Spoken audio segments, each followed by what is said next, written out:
very shortly.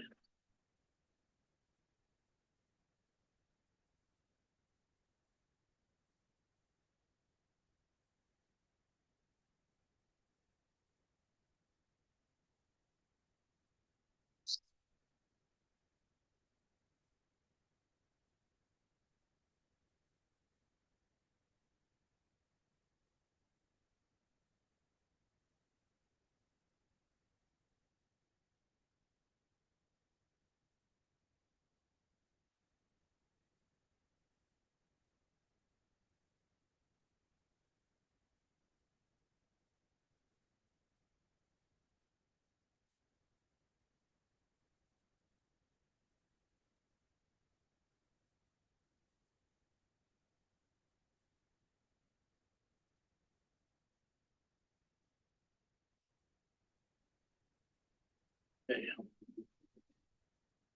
Welcome, everyone. Thank you for your patience. I will now call the May 28th, 2024 Hearings Committee to order at 1:30 p.m. Can I have a motion to approve the agenda?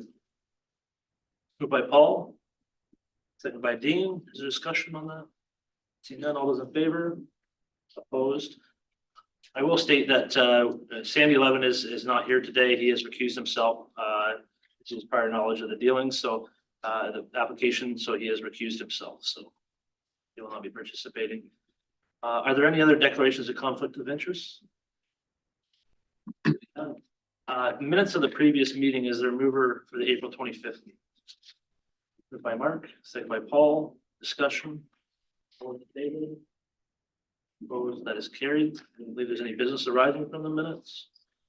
So we will now head into hear our application. We are now going to conduct a hearing under Section 28 of the Conservation Authorities Act in respect of an application by Forest Edge Commons Incorporated. Paul Kitson, Weston Development. Is that correct pronunciation? Correct. Westdale Development Corporation application number 50-24 to permit development within a riverine flood hazard associated with a river or stream valley and within the wetland area of interference and within an area regulated by the Upper Thames River Conservation Authority at 952 Southdale Road West, in the city of London, Ontario.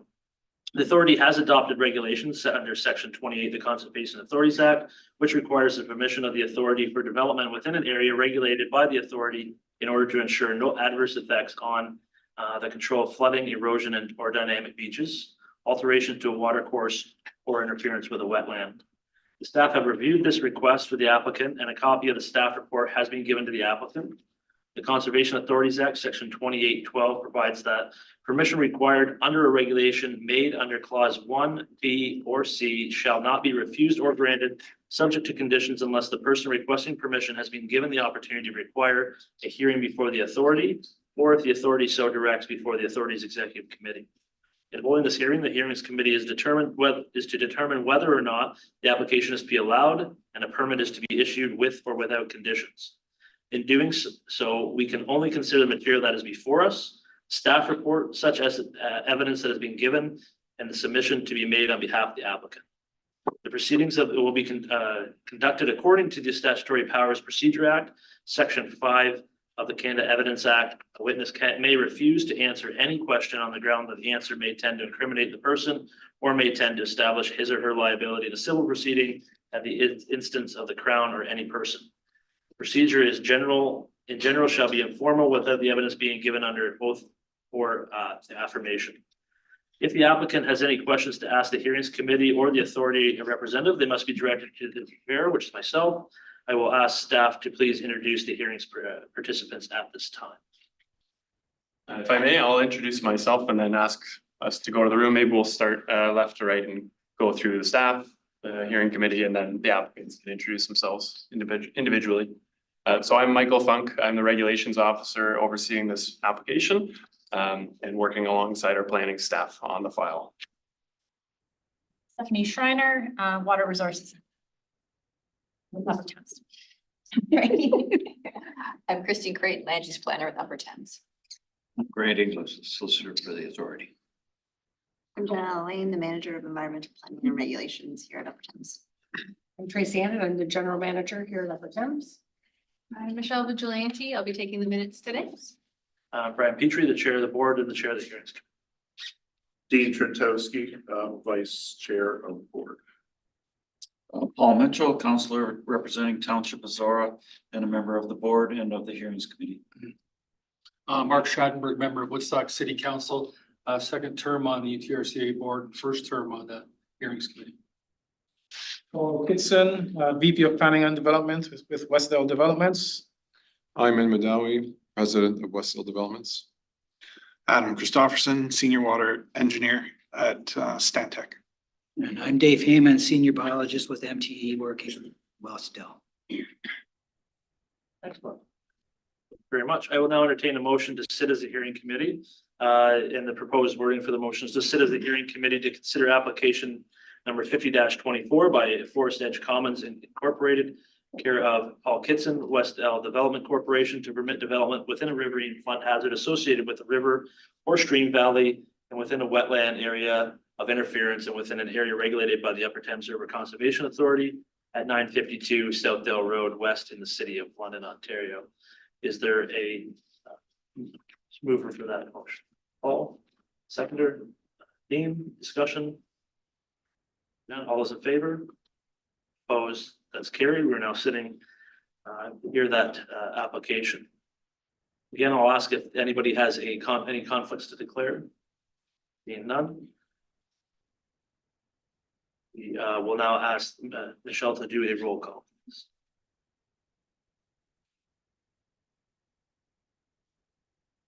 For the members that are here, especially Okay. Paul Mitchell, Present. Brian Petrie, present. Mark Schadenberg, Present. Dean Trentowski, Present. Sandy Levin has recused himself. Excellent. I'll just give a brief overview of what's going to happen. We will have a presentation from staff on the application. And then we will have the applicant will also present their material. Then we'll have opportunities for questions from each party and then the questions from the committee. After that, when the questions and all the information has been concluded, the hearings committee will go into deliberation, which is closed. And then if possible, if it's made in a timely manner, then we'll be able to report. But if not, then we maybe report it out at a later date. But we'll make sure that you're kept aware of any decision. But that's how we'll proceed today. So with that, I will ask that staff present the report included in the agenda, please.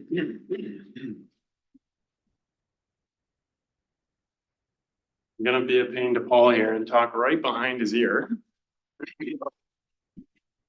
But as much as possible, we'll show things on both screens. Emily, do you have a remote that I can use for like a laser pointer? Yes, you do.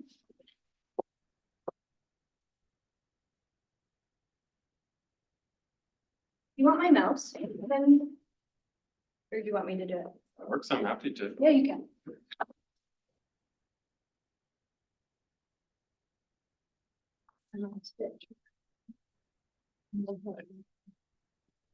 Yeah.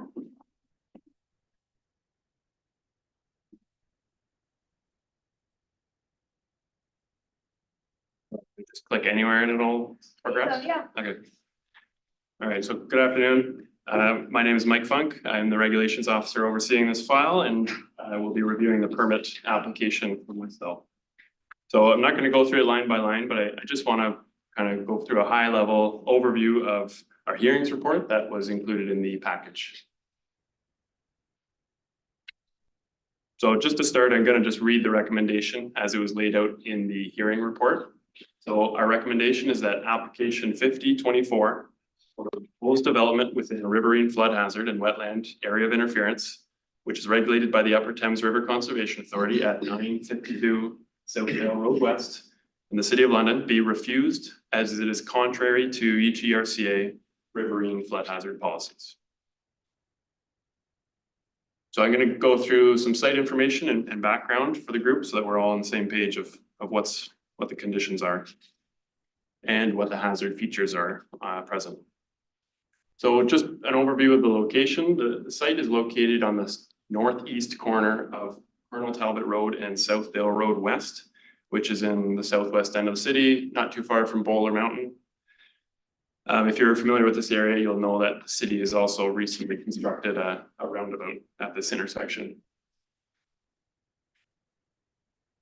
Looking at the authority's regulation limit mapping for the site, the site is regulated by the Upper Thames, and the eastern portion of the property contains both a wetland feature and a watercourse with an associated floodplain. So just from an overview, the site kind of falls from higher ground up on Colonel Talbot along the west side of the property, down towards the lower lying areas associated with the wetland and watercourse area. The wetland is shown by the kind of teal hatching area on the east side of the property. And this feature is sometimes called the Buttonbush Swamp, and it has been evaluated as a provincially significant wetland. There's a watercourse present, shown by the darker blue line that runs from north to south through the wetland feature and eventually outlets at Southdale Road West into a closed pipe system. Now, this watercourse has not been modeled by Upper Thames staff, so there's a generic flood hazard setback applied to the mapping here, which you can see in the lighter blue line that follows the watercourse feature. So through the planning application process, the applicant was required to complete modeling to delineate the floodplain for the 250-year regulatory flood on this property associated with that watercourse. And that work was done by Stantec on behalf of Westdale. So that report was reviewed and accepted by our office for the delineation of the floodplain. And this is a file figure from their report. Now, just for orientation, we're switched to the north is on the left side of your screen now. So the wetland feature and the watercourse would be at the top of the screen in this image. So their Stantec's report identified a 250-year flood elevation and its limits on the site. At the top of the screen, you'll see a dashed line that delineates the wetland or the approximate location of the wetland. And then the solid line below that is the wetland buffer and the development limit through the site. Further below that, you'll see the gray shading area. That's the area that's proposed for filling as part of this development. As a total, this would represent 2,037 cubic meters of fill, or loss of floodplain storage, rather. And I didn't include any in my mapping, so I'll just point out the topography. You can see the grade contours shown on Stantec's image here. Again, showing kind of steeper lands or grades from Colonel Talbot at the bottom of your screen, sloping down towards the wetland feature at the top of the screen. And just for illustration's purpose and to try and bring it all together, I've, again, approximately shown the Stantec floodline limit overlaid with our mapping to show the extent of the actual floodplain on this property. More accurate than what was represented in Upper Thames mapping shown earlier. So based on the text of the regulation, the authority's regulation limit would actually extend 15 meters beyond or west of that flood hazard limit, which is, in this case, the flood hazard is the greatest extent of hazard features on the site. So you can see as a result of this change and this updated information, the majority of the site is regulated.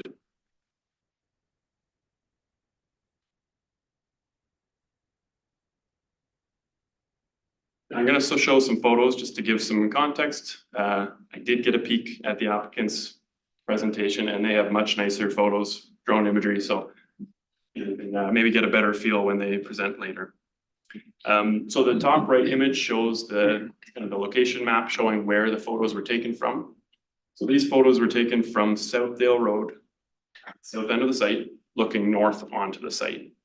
They're from last summer, and that was when the roundabout was being constructed for the City of London. So it shows the feature on the right. The wetland feature would be within that vegetation patch on the right-hand side of both of these images.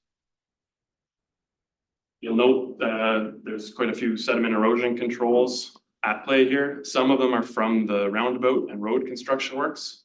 And some of them, you'll see the different rows on the site. Those are from the temporary stockpiling. As I mentioned in our staff report, there was an application that was approved by staff to stockpile excess fill from the roundabout construction on the west side of the site on a temporary basis. Then a little bit more recently, these images are from March of this year, taken from Colonel Talbot looking east and southeast onto the property. Again, just to highlight, you can see the grades falling from Colonel Talbot down towards the wetland feature, which is in the distance or the background of this photo, and the temporary stockpiled fill that's kind of limited to the west extent along Colonel Talbot Road here.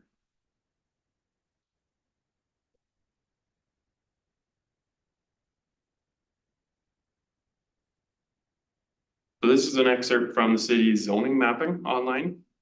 You can see the site is delineated in red, and you can see that there's the green shaded area.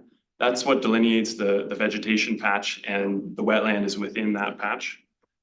The OS5 zone, which almost splits the site down the middle, the OS5 zone applies to the east portion of the land, and that encompasses the wetland feature within it, as well as the buffer. So the wetland feature and the buffer have been applied an open space zone for the site.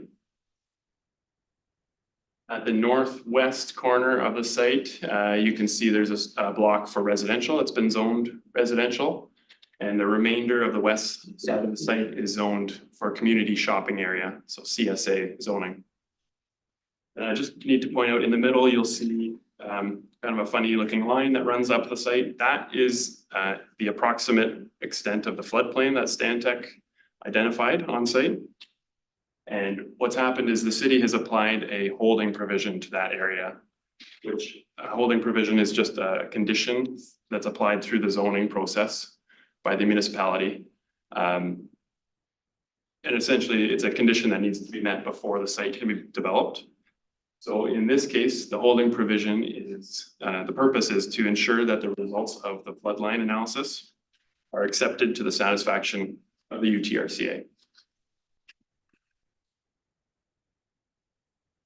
So that's the background. I'm going to jump into describing the application before us. So the applicant has submitted a permit application for both a commercial and a residential development within the regulated area. And this proposal includes filling, grading, and construction of a retaining wall within the floodplain hazard lands.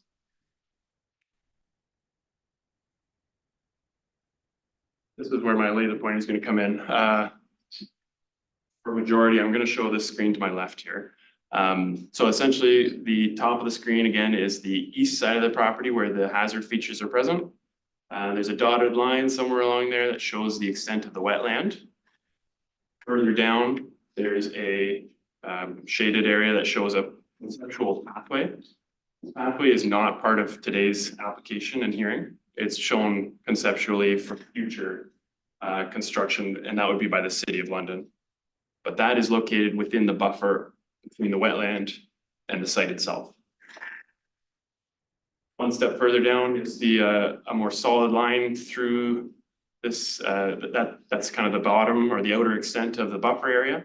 That shows where the site limits are, and that is where the retaining wall would be constructed.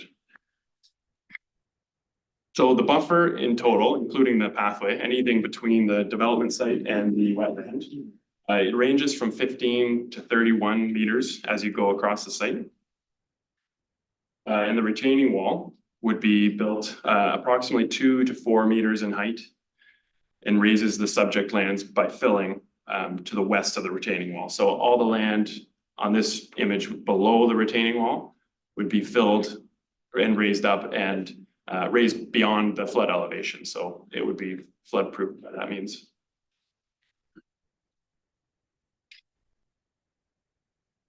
So for the development itself, again, the main portion of the site is the commercial use, mixed commercial use. And then the left-hand side of your image shows a residential block, which is proposed at the north end of the site. These went through different or separate planning applications.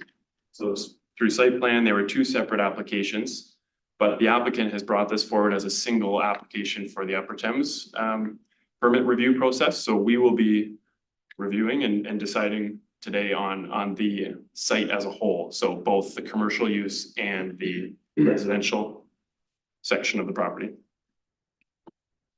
A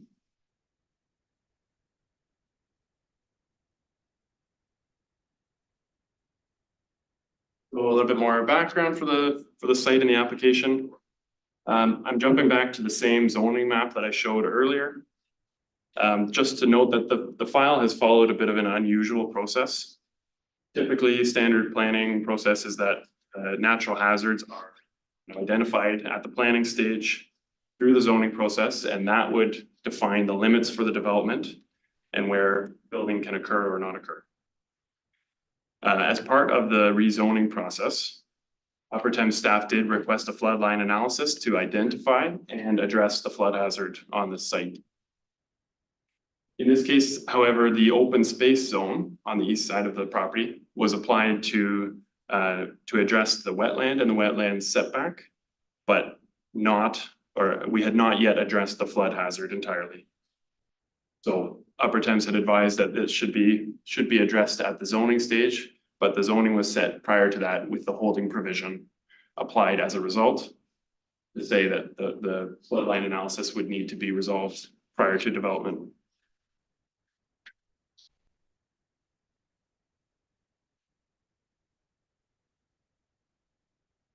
So jumping back to the information presented by Stantec for the floodline analysis.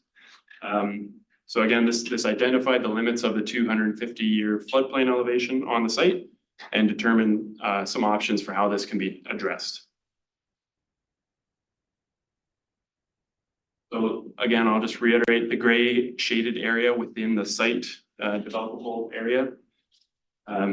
That's what represents the filling in the floodplain, resulting in a net loss of approximately 2,000 cubic meters of floodplain storage loss. As part of their report though, Stantec did present 3 options to try and compensate for this loss of floodplain storage. And we'll look at those now. So option 1 presented was to shave down the buffer. The area shown in red, which is between the wetland and the retaining wall or the site, was proposed to be graded down. So still flowing towards the wetland, but graded down to create a greater volume of flood storage on the site. The wetland buffer would be cut down and regraded between the retaining wall and the wetland. On a similar note, option 2, trying to compensate for the floodplain storage loss. The option was to create a basin at the north end of the site behind the grocery store to account for or compensate for the floodplain storage loss. Now, in both cases, option 1 and option 2, grading and site alteration was proposed within that wetland buffer area, and in this case, within the wetland itself.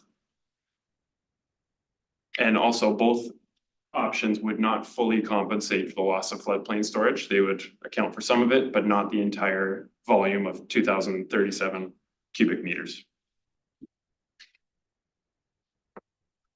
And finally, the third option presented, option 3, was the do nothing option, which means the site would be filled to raise it up, loss of floodplain storage, but without compensation or grading exercise to balance that cut fill.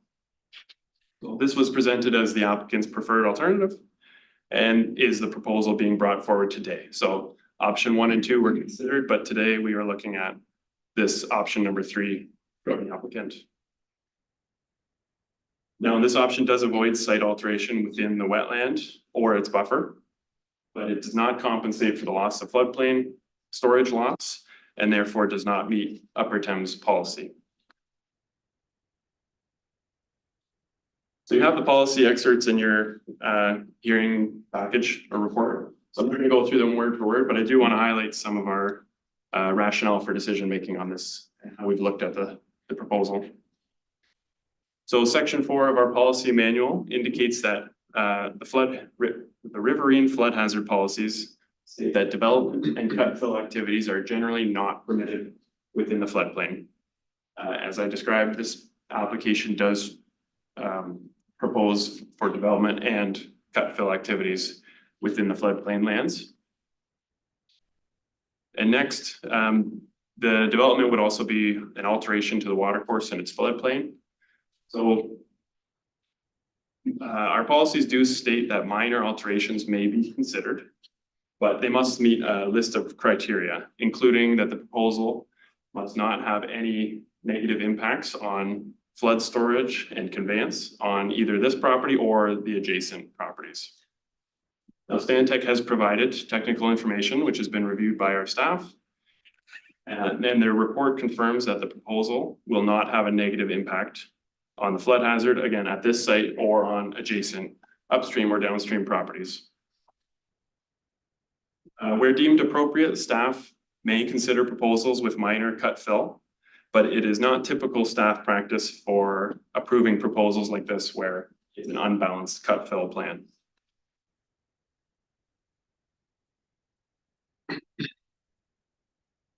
Finally, I noted this in our report, but the wetland policies are provided for context here. Our policies state that new development and site alteration is generally not permitted within wetlands, and that any proposals within the surrounding area of interference, which is that 30-meter buffer that we regulate, must be supported by technical information. So these wetland policies are provided for context, but ultimately the application has met the Upper Thames wetland policies through preparation of an environmental impact study and some appropriate mitigation measures. So file status, this file is still going through the planning process. We have a permit application before us for consideration, but the details are still being finalized through the Planning Act process. So the Upper Thames staff will continue to work with the applicant to address our comments and finalize the plans through the planning process. But it's important to note that the site plan process cannot be finalized until the holding provision is removed, which means the floodline analysis has to be addressed to the Upper Thames satisfaction. However, given that it does not meet policy, the applicant was directed to the hearings committee for approval, as staff could not approve it at a staff level. So to summarize, Upper Thames policy does not support development or filling within the floodplain. And the proposed cut fill plan is not balanced, which is contrary to typical requirements for projects. However, the project does have some merits we want to highlight. The applicant has gone and explored several options to address the flood hazard. And Stantec has provided the technical justification to support their preferred option, which is the do nothing option 3 presented. And although the cut fill plan is not balanced, they have demonstrated that the proposed filling will not negatively impact the flood hazard on this site or on adjacent lands. And that site alteration within the wetland or its buffer will not be required, which does offer to protect the wetland form and function. And lastly, I just want to highlight that this file did follow an unorthodox or unusual planning process, where the zoning limit was approved prior to the floodline analysis being fully addressed. I think given where we are in the process, staff believe that the option presented does have some merit, and we thank the applicant for exploring several alternative options through this process. With that, I'll leave up our recommendation from the original slide. Again, although technical justification has been provided for the proposal, it's still not consistent with Upper Thames policy and therefore cannot be supported by staff. Thank you. Thank you very much. I will now call upon the applicant to present the material, please.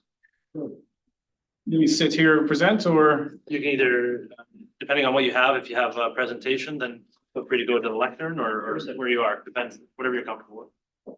Well, Any more back your mouse? Yeah. would you like to say? Yeah, absolutely. Yeah.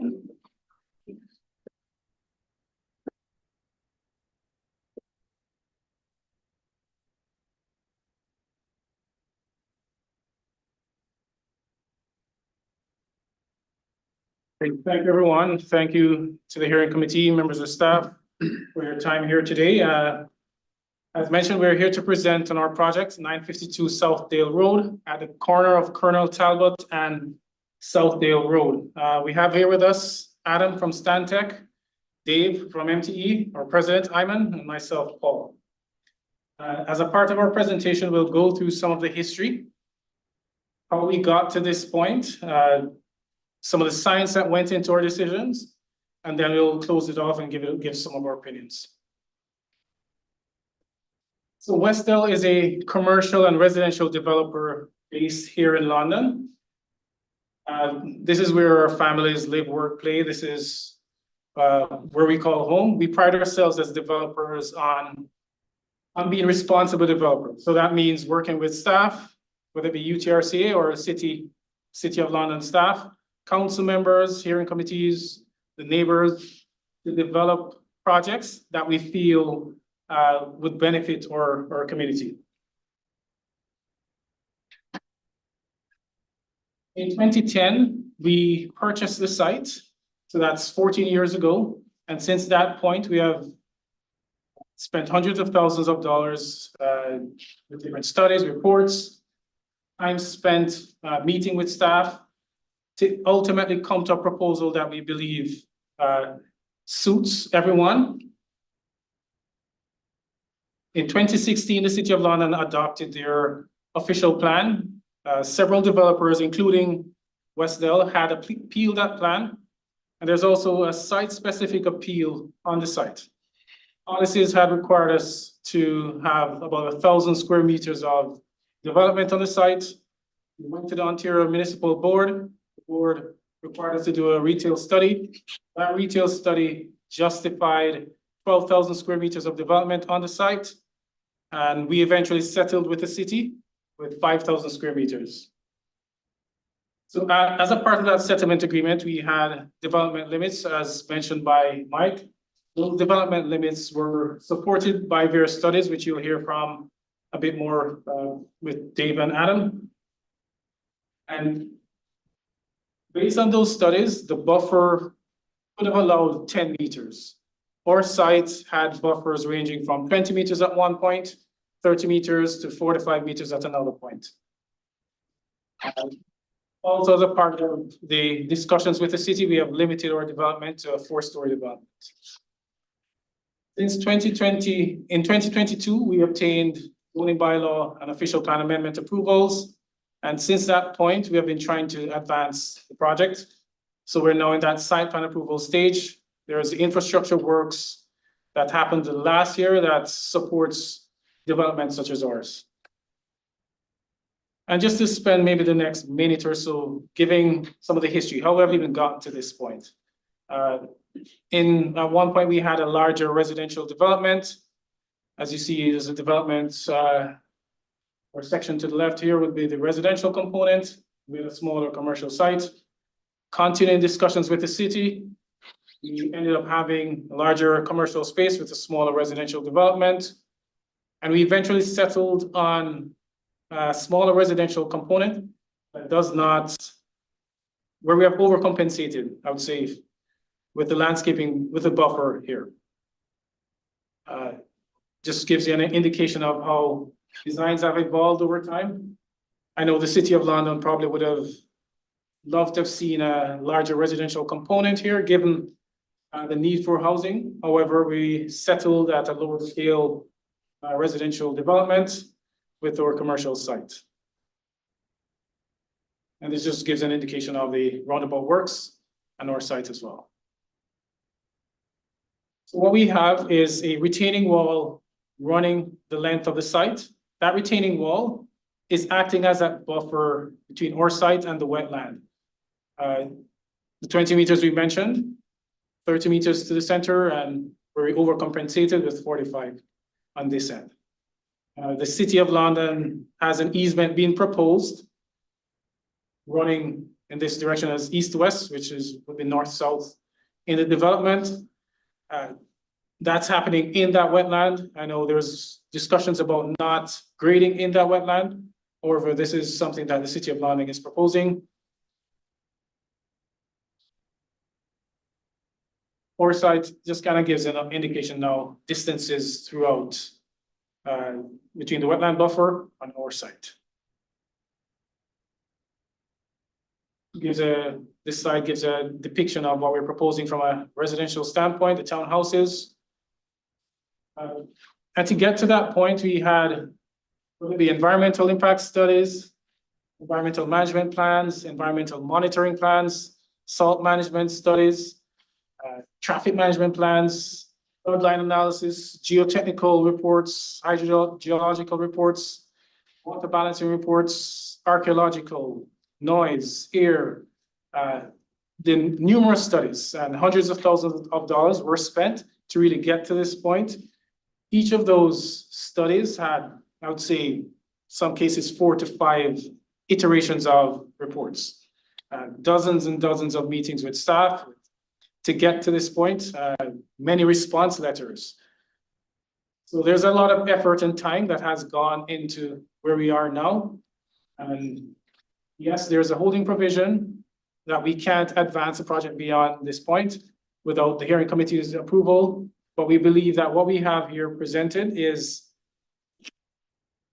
feasible and a good development. Our site is probably about 1/3, what we're proposing is about 1/3 of the entire site. Yes, we believe it's a good project. Turn it over to Adam, go into some of the flood issues.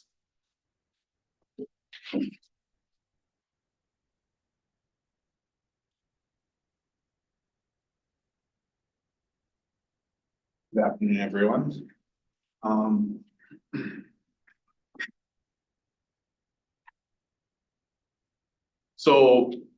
Michael went over the options that were pursued prior to this in trying to address the cut fill balance. Unfortunately, all of them involved work within the floodplain or the wetland buffer itself, which was viewed negatively from an environmental standpoint due to the construction risks it posed, the sedimentation risks posed to the wetland buffer itself. So in looking at the balance of the risk between the negative impacts and the impact of the loss of flood storage, it was felt that the risks to the wetland were in the construction, not in the loss of flood storage. This was ultimately due to the fact that the flood line has been set as per policy, but does not reflect a realistic flood line based on the analyses that we've done for the wetland itself. It is a just shy of 80 hectare drainage area that feeds this wetland. There is no upstream component beyond that. The wetland itself drains into a sewer system, which is then treated by a stormwater management pond downstream. So it is disconnected from a riverine system in itself. And the analyses that we've done show that in the 250-year storm, 32,000 cubic meters of storage is required to control the flows at the sewer, by the sewer. So the wetland itself has well over, at the flood line determined by policy, has a storage capacity of well over 100,000 cubic meters. So what the analysis is suggesting is that we're never actually going to reach that flood line in this case. So the loss of storage is never actually going to be realized. Floodlines are determined based on an infinite amount of water flowing to control points. That's the only way Southdale Road will ever be overtopped, is if there's an infinite amount of water. A 250-year storm event, even if the outlet was clogged fully and no water was passing, a 250-year storm event in the 24-hour storm would not dump enough water to fill this wetland to that point. So the storage loss from that lens does not represent an increase in hazard to the development lands around it. That is another point to make on this. The Buttonbush wetland, all the periphery of the wetland itself has been developed, with the exception of this block and the block immediately to the north. So roughly 95% of this watershed has been developed, meaning there is little risk of future alterations to this wetland, further infringing upon the storage posed. So I guess the crux of the point is the flood line itself, while determined by policy, isn't necessarily representative of what is going to actually occur in a 250-year storm event. And given that that flood storage is not going to be utilized in that event, the construction risks are of a greater threat in trying to balance the cut fill than not.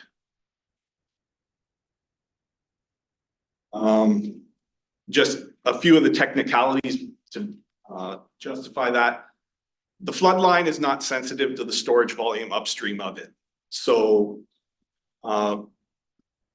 again, because it's an infinite amount of water that is flowing to determine the flood line, it's going to fill the available flood storage no matter how much or how little is there. So therefore, the change that we're proposing does not increase or decrease floodline elevations. As noted, the wetland itself has a storage capacity well over 100,000 cubic meters. The 2,000 cubic meters that we're proposing to fill is a small percentage of that storage available in the wetland if it was to be utilized, which again, my next point is the modified rational method calculation that using the outflow of the receiving sewer indicates that only 32,600 cubic meters of storage is required to control the 250-year event. So again, the flood elevations within the wetland are going to be significantly decreased from what policy flood line suggests. And then finally, the point I've made already, the drainage area of the wetland is almost fully developed, meaning there is little risk to the wetland moving forward of further encroachments and impacts that this filling may have on the wetland itself. That's the basis of the technical side. If Dave would like to come up and speak to the environmental side.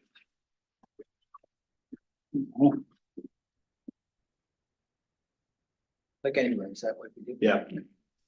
So don't right click. Right click. So I'm here to just talk about the wetland sensitivities to the development and put it in a bit of context to what Adam has presented before us. And essentially, in looking at it, when we see that it is more of a theoretical flood plain that Westdale is proposing to impact, and the fact that even if it wasn't, the change to the water level within the wetland was immeasurable, that our concern has been more about the construction activities beside the wetland than than how water is balanced. So the first thing we do is we go through here with wetlands too. I meant to mention this. Main things I worry about with a wetland is making sure that the right amount of water gets to the wetland, and that during construction, we don't impact it with sediment, because that's just something that's hard to pull back from.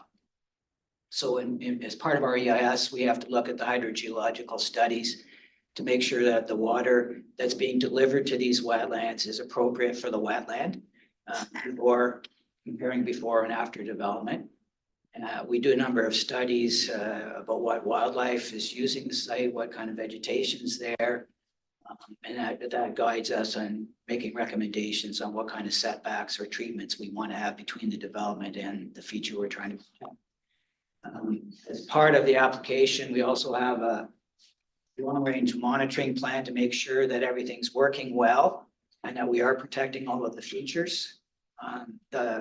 The hydrogeologists have a monitoring component as well to see how the wetland is responding to the development and stormwater flows.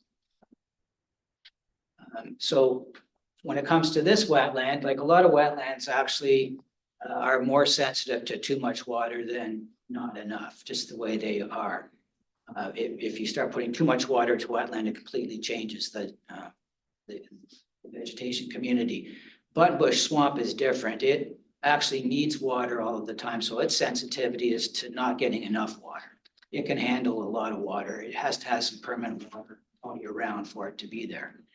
In fact, the buttonbush swamps, in context, if we move further upstream, there's a couple more up just below Crestwood subdivision. And Crestwood subdivision has certainly challenged those wetlands over time because it got developed. Stormwater management ponds were put in that area that are undersized. Actually, it was one of the first sites that started getting stormwater, and they'd already developed the plan. So while there's stormwater ponds there, they're undersized to today's standards. And they actually weren't working for quite a long time because structurally they were waiting for parts to come in. So for about 10 years, the development was going straight through. That buttonbush swamp is still there. And so is this one that's beside this development. So they can handle an awful lot. Certainly water, there's not an issue. They're less tolerant, as the second bullet says, to having less water. The other issue we look at is that we're really, in a biological sense, we're not so concerned about the 250-year storm event, because a lot of things are underwater at that point, and they don't really guide or dictate what happens to the wetland in the long run. It's more the 2 to 5, 10-year storm events. Maybe we'll go to 15 now with climate change, that they're having regularly enough that they influence vegetation communities. So this higher elevation flood is not really an issue for us from a biological standpoint. So when we look at all of this and there's a theoretical change to the water elevation of very little, a practical change, not at all, then I get more concerned about cutting and filling in and next to the wetland and some of the problems that can happen with sediment, erosion and sediment control. Now, the city did actually grade right into this wetland feature as they widen Southdale. So, I mean, we demonstrated it's possible that you can grade beside or right into, but it still poses a high risk when you've got people with big equipment that are more interested in getting the job done than protecting the feature. So it was our feeling that the do nothing approach is the best approach to protect the wetland with very minimal to no impact on flood analysis, as Adam has pointed out. Also, just to give some comfort that it just doesn't get left here. We now have a monitoring program that the city looks for, that we have to develop and follow through on and provide reports on a regular basis. So the people that did the groundwater and surface water modeling will be looking at that, seeing how the wetland fluctuates with rain events, that sort of thing, during and after construction. Our role in the environmental management plan is looking at the buffer planting to make sure that we're managing some invasive species that are along that edge. and then getting a proper buffer in there that's more naturalized, but we'll be measuring the wetland as well to make sure it's surviving and moving forward as a buttonbush swamp. There's some wildlife habitat monitoring as well, which is a little bit less critical than the wetland components. Yeah, and to close things off, again, it has been 14 years. It's a long time just to get a project approved. We know the challenges generally within a city with the housing crisis, what's happening. And so for us, 14 years, we are willing, we're able to help solve that problem. It's the science supports what we're doing, and look forward to a favorable vote from hearing committee. Thank you.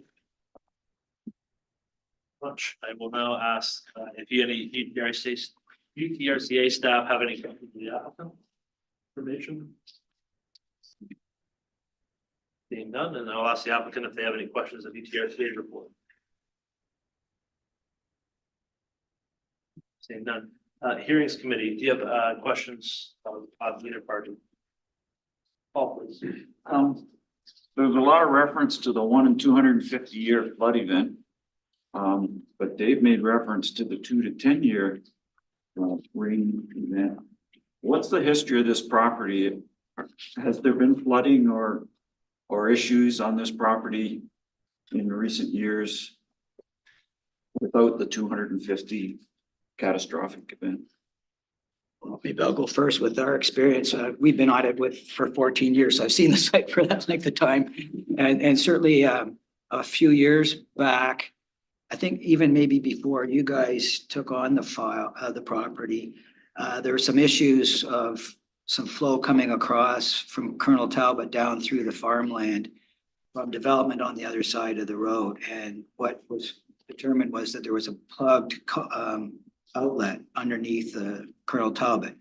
That got cleaned out, and that sort of changed the flow pattern such that they were able to farm that site after that. So I think at one time there was a wetland map that followed that flow path up, and when that got resolved, that's disappeared. And so the wetland boundary got revised down to where it is now. As far as flooding goes, I'm not aware of anything that has impacted from a biological standpoint, impacted the buttonbush swamp. It's there, it's in good shape. We've also tracked what's happening up above and the buttonbush swamps that are further to the north, which are far more challenged. I'd say those ones have probably been impacted as a result of development, but it's, in my view, there's a number of reasons for it. Largely this just oversized or undersized stormwater ponds and culvert settings that are incorrect in my view. But this site here, I haven't seen anything that would suggest that there's an issue in the smaller rains. So as long as those culverts and everything are in the sizing and maintained properly, there's little chance of, and there has been no flooding on this property in the time that you've been observing it. Any questions of the committee? Mark, please. Yeah, I noticed one of your plans said, I think it was option A, B, or C, or 1, 2, or 3 were noted. One of the options that appeared like the residential component would not be included, would be eliminated from the plan. Is that true?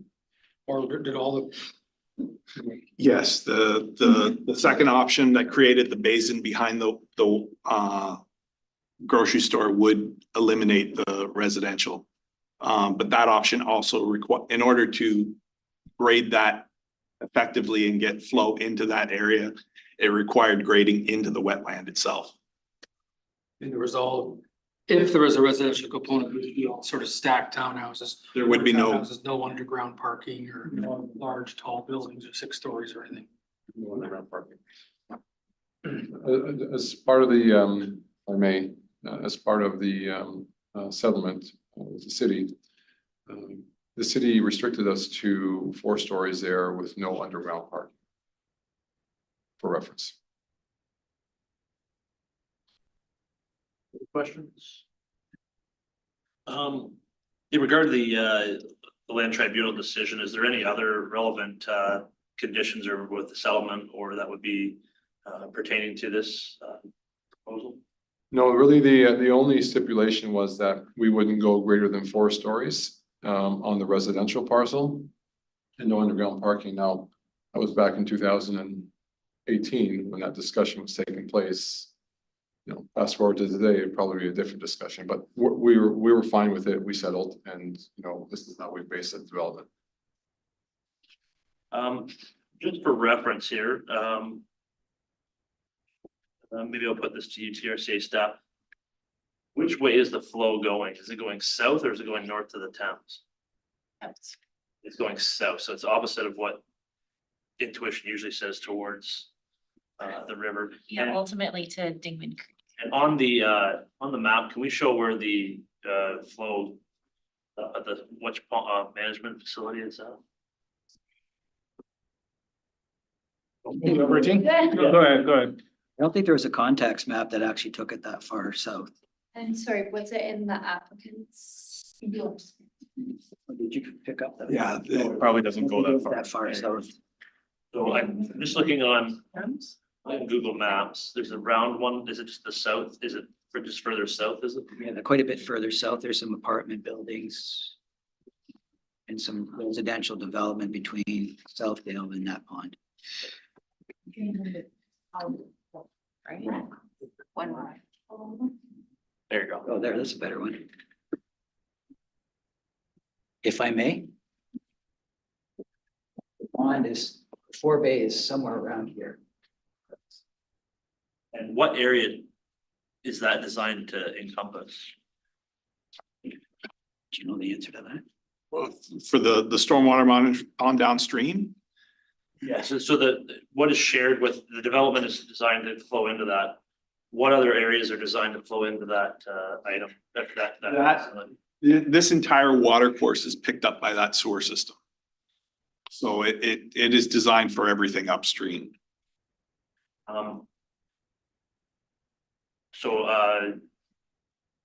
Would the Byron gravel pits as well be? No, there's the grade break basically runs along.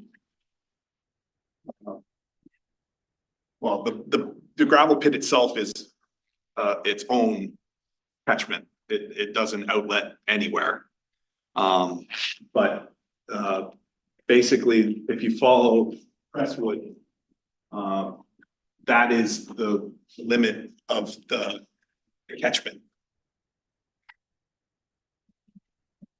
Just so you know, our environmental engineer, MTS Shaw, has reviewed all of the sanitary, servicing, the water reports, and we've signed off on those as well.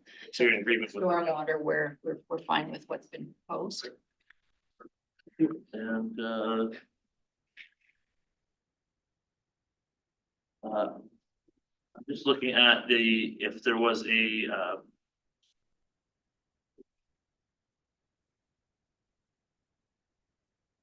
did too far.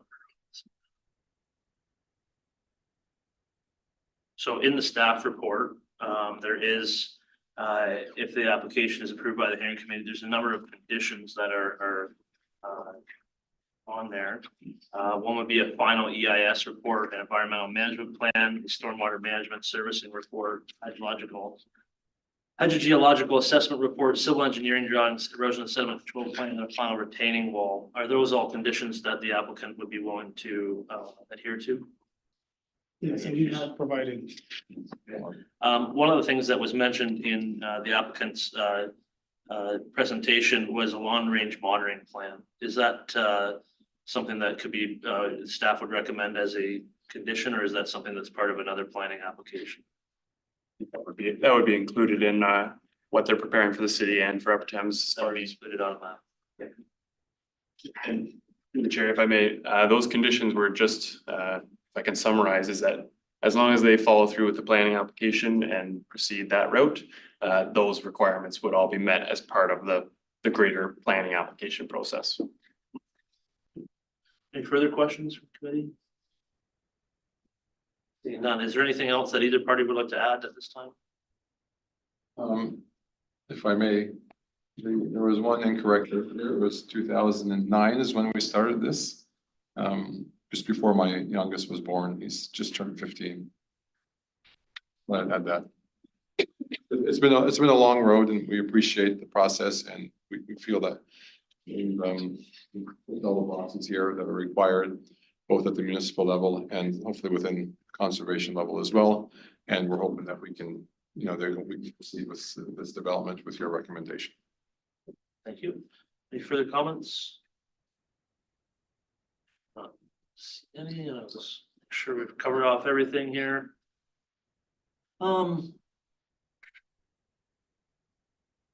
So, know that the hearings committee may make a motion to adjourn and go into camera, may make a motion to arrange to visit the subject site, which we don't think. So this time, we've heard all the evidence from both parties. We'll now head into deliberations. Again, nobody knows how long that's gonna take, so I won't make any promises. You're feel free to stick around for a while and see what that process entails. Once we have finished our deliberations, we'll come to a decision to either we may make a decision today, we may need more information and come back at a later time. But we will certainly advise yourselves of the outcome of that. And with that, I will seek a motion to go into committee. Deborah, to consider the application. Moved by Paul, second by Mark. Discussion on that.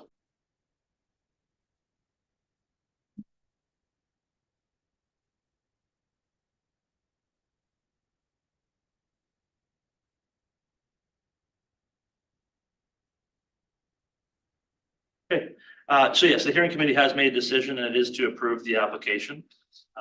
That was based off the following reasons of the appropriate technical information had been provided to identify the extent of the flood hazard limit to the satisfaction of UTRCA staff. The applicant had provided confirmation that the proposed filling, although not balanced, will not negatively impact the flooding or on adjacent properties. And both the UTRCA technical staff reviewed and accepted that information. The development limits align with the OS 5 zone for the wetland and buffer, which were previously approved at the City of London in 2021, prior to the floodline analysis matter being fully addressed.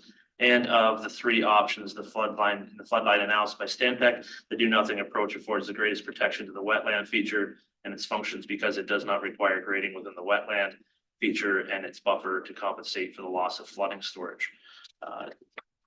And the committee certainly appreciated the work to try to protect that wetland and working with staff to make sure that those things were mitigated as much as possible. Nope. Yes, and exactly. And we did adopt the conditions that were recommended in the report by staff. And so those were the just read your copy there. The requirements for the final report drawings be prepared through the municipal site plan process. The satisfaction of UTRCA will include a final EIS report, environmental management plan, final stormwater management servicing report, final hydrogeological assessment report, final civil engineering drawings, erosion and sediment control plans, and final retaining wall signed off by PNG with appropriate flood proofing. So those would be the conditions there. So yeah, with that, we'll obviously get the proper paperwork out to you, but we want to make sure that since you waited around and we were able to notify you that. So again, appreciate you working with staff and certainly we're pleased not to see that we believe anybody was going to be put at risk and that the area could take there was no adverse flooding that was going to be caused by it. So appreciate that and you'll be able to work with Tracy and your staff to get the paperwork for it. Great, thank you so much. We appreciate it. And again, we as a norm for us, whether it doesn't matter which municipality that we work in or authority that we're dealing with, especially London being home for us, we pride ourselves on working with staff and being very responsible as a developer to enhance communities, especially our own. So thank you again, and we certainly appreciate the decision. Happy to help where we can. One challenge. Thanks again. Thanks, Olivia. Thanks, Mike. It's me. The motion to adjourn the all in favor. I already had you down as the mover again. Wow, I took a lucky guess.